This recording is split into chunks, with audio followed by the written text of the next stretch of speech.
पापा, हम लोग भी अमीर क्यों नहीं हैं? पापा के पास कोई और शर्ट पैंट नहीं है क्या? जब से देख रहा हूँ यही 3-4 जोड़ी कपड़े लटकाए रहते हैं। कोचिंग से आकर पानी भी नहीं पिया, सीधा माँ को शिकायत सुनाने लगा। क्या हुआ, आज फिर किसी ने पापा पर कमेंट कर दिया क्या? छत से लाए कपड़ों को तह लगाते हुए माँ ने कहा। और नहीं तो क्या, पापा का नाम ही चेक शर्ट वाले अंकल रख दिया है सबने, और ना जाने क्या कहते रहते हैं। वह एकदम से रुआसा हो गया, मानो अभी रो देगा। किसी के बोलने से क्या होता है, बच्चे तो ऐसे ही लड़ते हैं। तू खुद हरीश के पापा को किस नाम से बुलाता है, याद है तुझे? वो समझ गया कि माँ पापा की साइड लेगी, इसलिए चुपचाप अपने कमरे में चला गया। पापा तक हर बात पहुंच जाती थी। उनका जानना जरूरी भी था कि उनका बेटा उनके बारे में क्या सोचता है। वो हर बात सुनते और बस मुस्कुराकर रह जाते। इंसान अगर समझदार है तो वो कभी भी छोटी छोटी बातों पर प्रतिक्रिया नहीं देता। सारे दिन का थका हुआ होता है, चाहता है कि अब घर में कुछ ऐसा ना हो जो थकान इतनी बढ़ जाए कि फिर उतरे ही ना। ऐसा भी नहीं है कि उन्हें फ़र्क नहीं पड़ता भी है, मगर वो बताते नहीं। इसी फ़र्क के कारण उन्हें ऐसा कुछ सुनने पर घंटे भर बाद नींद आती है। एक करवट लेते वो सोचते रहते हैं कि आखिर बच्चों के लिए क्या करें कि वे उनसे खुश रह सके, उन पर गर्व कर सके। हर तीसरे दिन माँ के पास पापा की कोई ना कोई शिकायत पहुँच जाया करती थी। पापा ऐसा क्यों करते हैं? पापा के पास पुराना स्वेटर क्यों है? नई गाड़ी या बाइक क्यों नहीं? पापा ने ये नहीं दिलाया। पापा कहीं अच्छी जगह घुमाने क्यों नहीं ले गए कभी? पापा बाकी दोस्तों के पापा लोगों की तरह अमीर क्यों नहीं? ऐसी ही शिकायतों के साथ हर सवाल की तरह ये साल भी बीत गया।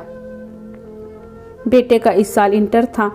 रिजल्ट आया तो मर कर किसी तरह पास हुआ था। मैट्रिक में जिस लड़के के 82% थे, इंटर में वो 53% पर ही पहुंच पाया।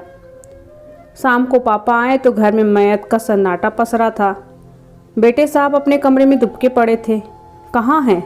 बैग टेबल पर रखते ही पापा ने पहला सवाल यही किया। शायद ऑफिस में ही रिजल्ट देख लिया था। जाने दीजिए ना, पहले ही बहुत डरा हुआ है। माँ पापा के मूड को भाप गई थी, इसलिए चाह रही थी कि फ़िलहाल बेटा इनके सामने ना ही आए तो अच्छा है। उसे बुलाओ जल्दी, और ये अपनी ममता ना साल भर के लिए बचा कर रखो।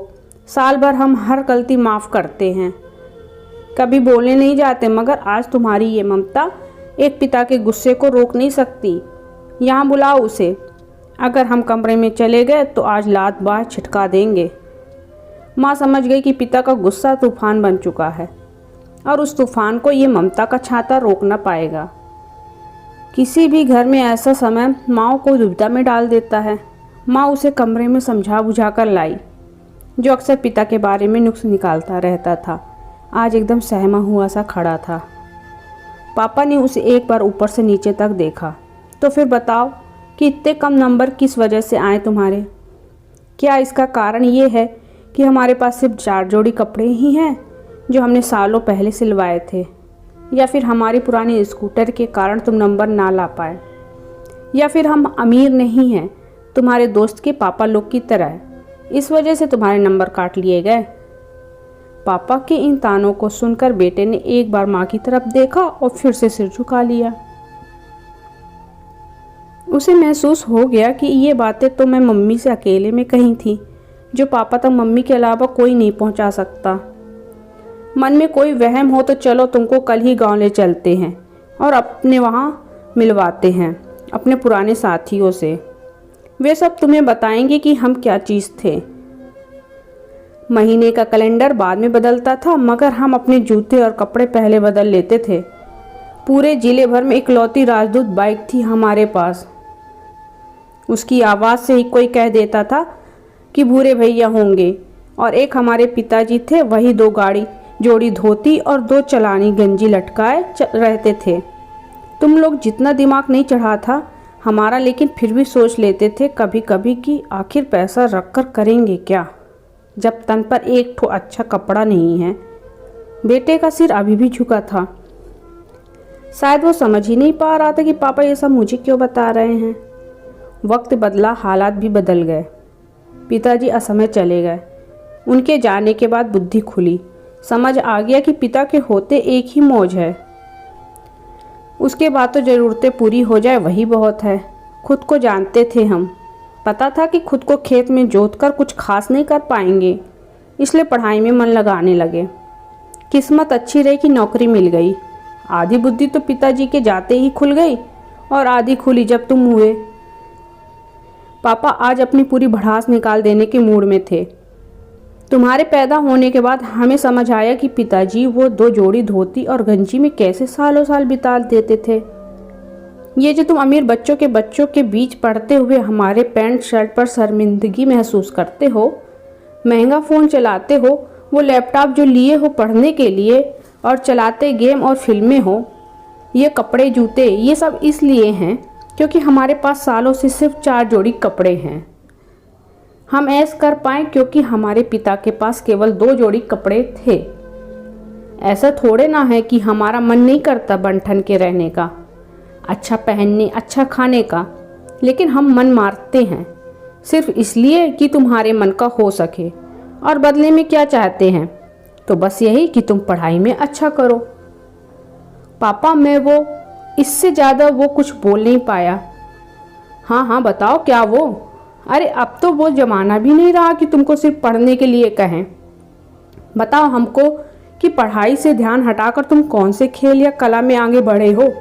बताओ कि हमारी मेहनत की कमाई, हमारे त्याग और हम जो अपने ही बच्चों से बेइज्जती सहते हैं, उसके बदले क्या मिला है हमको? बेटे के पास इसका कोई जवाब भी नहीं था। वो कैसे कहता कि उसका सारा ध्यान तो खुद और अपने साथ के बच्चों के बीच का फ़र्क नापने में गया है। तुम पढ़ाई में अच्छे हो ये हम जानते हैं, ना होते तो हम कुछ कहते भी नहीं। तुम अच्छा कर सकते हो, लेकिन दिक्कत पता क्या है? तुम ना अभी से हैसियत नापने लगे हो। इतना क्रिकेट देखते और खेलते हो, कभी ये नहीं सीखे कि पहले ही ओवर में 25-30 रन बना लेने वाला बड़ा खिलाड़ी नहीं होता। बड़ा खिलाड़ी वो है जो अंत तक मैदान में खड़ा रहता है और जिसका कुल स्कोर उसकी टीम को जिताता है। बेटा, शुरुआत कोई नहीं देखता, यहाँ सबको अंजाम से मतलब है। अभी से हैसियत देखोगे तो कुछ हाथ नहीं आएगा। अभी तो वक्त है खुद की हैसियत बनाने का। ध्यान दो, वरना कुछ भी हासिल नहीं कर पाओगे। बेटा अभी भी सिर झुकाए वहाँ खड़ा था। अब जाओ, इतना ही कहने को बुलाए थे। अभी समझ आ जाए तो अच्छा है, वरना बाद में सिवाय पछताने के कुछ कर नहीं पाओगे। माँ कुछ नहीं बोली, बस पापा को देखती रही। अगले दिन पापा ऑफिस से आए तो बेटा सिर झुकाए सामने खड़ा था। पापा ने बैग टेबल पर रखा और अपने थके शरीर को सोफे पर पटक दिया। पापा, एडमिशन करा ली मैंने। अच्छी बात है। कौन सा सब्जेक्ट लिए हो? वही साइंस ही। इंटर में देख ही लिए हो कि साइंस नहीं हो पाएगा तो कुछ और देख लेते। फिर से इंटर में एडमिशन लिया है। 1 साल तो बर्बाद जाएगा, मगर इस बार अच्छे नंबर आएंगे। पूरी मेहनत करूँगा, बेटे ने डरते हुए कहा। पापा मुस्कुराए।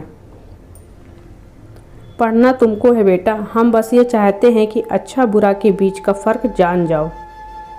और ध्यान रखना कि अगर मेहनत होती रहे तो साल कभी बर्बाद नहीं जाता।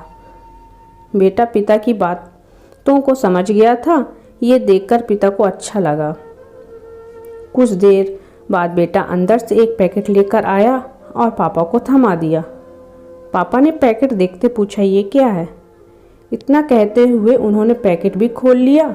शर्ट है पापा, अपनी पॉकेट मनी से लाया हूँ।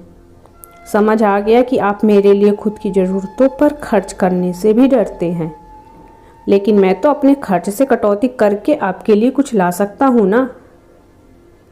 पापा बेटे को देखते रहे। उनका मन हुआ कि उठकर गले लगा ले उसे, मगर इतना खुले नहीं थे ना उससे। और माँ के लिए? पीछे खड़ी माँ ने खुद के आंसुओं को रोकते हुए कहा, वो पापा ले आएंगे ना। इस बात पर सबके चेहरे पर हंसी आ गई। बेटा आगे क्या करेगा ये तो पता नहीं, लेकिन अब से पापा की इज्जत ज़रूर करेगा, ये पक्का है। कहानी पसंद आए तो लाइक और चैनल को सब्सक्राइब जरूर करें। धन्यवाद।